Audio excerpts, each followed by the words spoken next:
welcome to my channel. My name is Lynn, and today I'm crafting with the Not Too Shabby Shop subscription box of the month.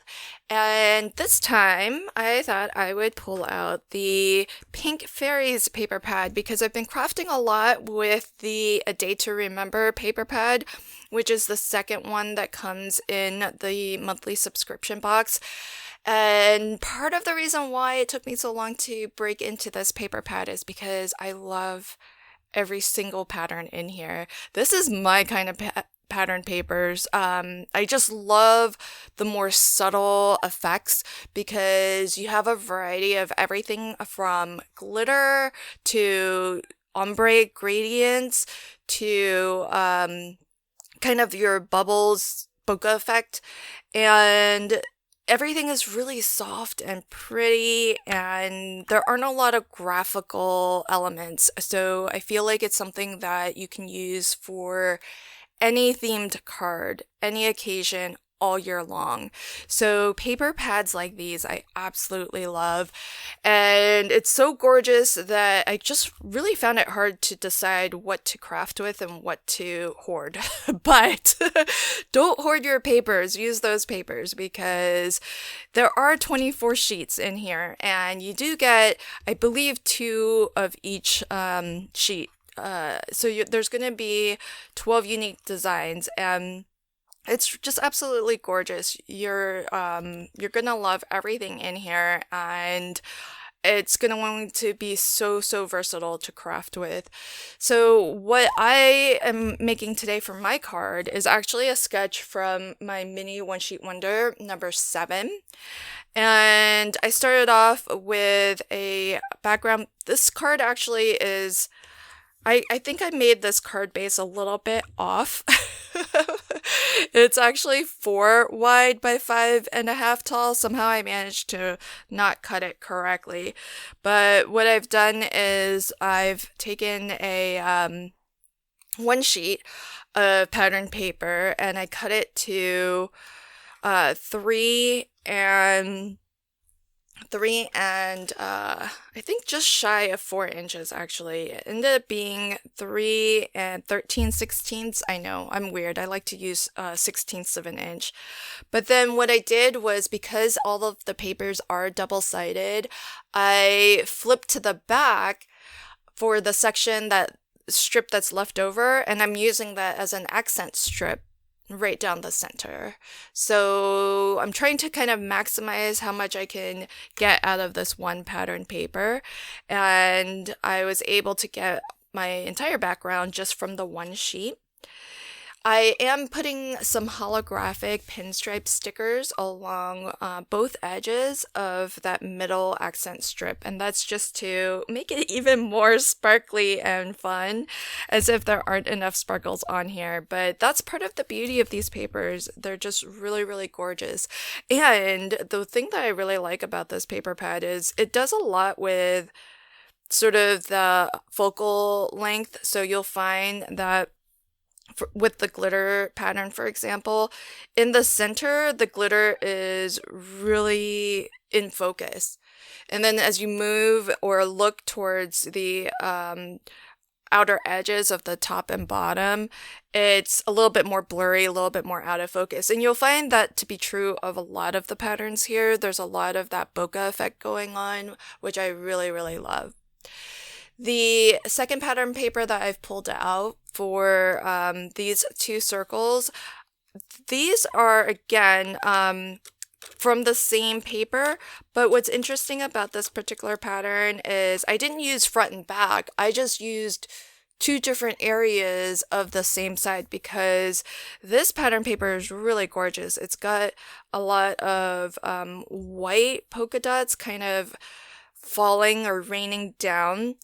And so what that means is that towards the top, you have that effect of a lot of the white bubbles or sparkles, and then on the opposite end it's a little bit more solid, a little bit more blue. So I cut a larger circle out of the more solid area and a smaller circle out of the area that has more white in it, and I was able to get a matte layer for my little focal area here. So I love all of these papers. There's just so many different ways to kind of mix and match them, and being double-sided, it just makes it even more versatile.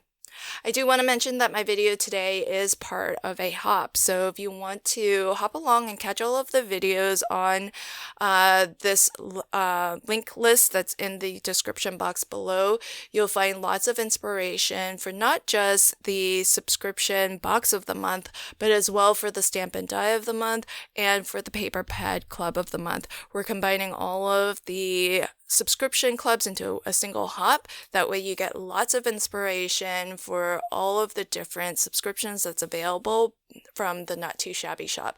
To find all of the videos on this hop, just click on the hashtag N2S January 24. And if for some reason that doesn't work and doesn't bring up all of the videos, as I mentioned, you can expand the description box and find a direct list of links to each video. The other thing that you'll find in the description box is a giveaway entry form. So do enter into the giveaway in order to have a chance to win a $25 gift certificate to shop at the Not Too Shabby shop. So to finish up my card today, I have already stamped and colored up this really darling fairy. She is one of 3 from the Glitter and Sparkle 4x6 stamp set, which comes included in this month's subscription box. It's one of the 3 stamp sets that you get in the box. And as well, there is a junior box option if you did want a more affordable option. It includes just a subset of the full box of the month. So the junior box will have 1 6x6 paper pad with its matching ephemera pack and 2 out of the 3 stamp sets.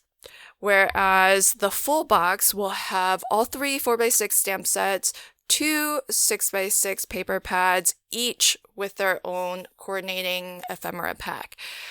In addition, if you are interested in getting coordinating dies for the stamp sets, those are available for purchase outside of the subscription box. So you can find those as individual purchases on the website.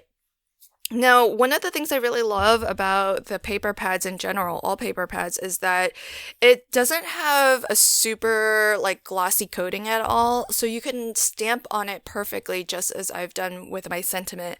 I didn't want to add anything more by way of pattern or color, so I decided to stamp directly onto the pattern paper itself for the sentiment. And the one that I chose to use is also from Glitter and Sparkle. It is Thank You Very Much. And this is just one of 3 stamp sets, as I mentioned, and they all work really, really well together. They kind of have a very fairy tale princess feel to them. So it's all so well coordinated and curated and designed by Teresa, who does the papers and ephemera, and Jamie, who coordinates the designs for the stamp sets. So really, really beautiful, lots and lots of fun to craft with. And I am going to actually lift my fairy because she does look like she's flying, so I wanted to elevate her a little bit by putting some foam behind her, and that way she kind of pops up off of the background a little bit more. And she was a lot of fun to color up. I like images like these because they aren't too big and the opening or the spaces that you color in aren't too small, so it kind of hits that just right where it's easy and fast to color up.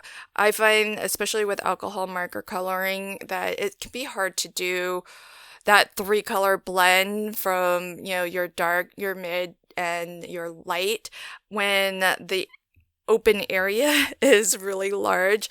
I struggle with that.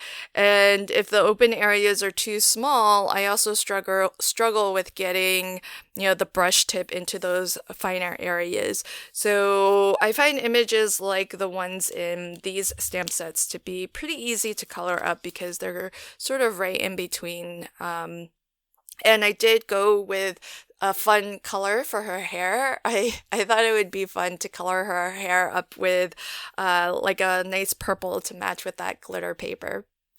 I hope that you enjoyed my video today. Do hop along and check out everybody else's video, and best of luck on the giveaway as well. Again, the entry form for that is in the description box below, as are direct links to each person's video. Thanks again, and until next time, happy crafting and have a fabulous day. Bye.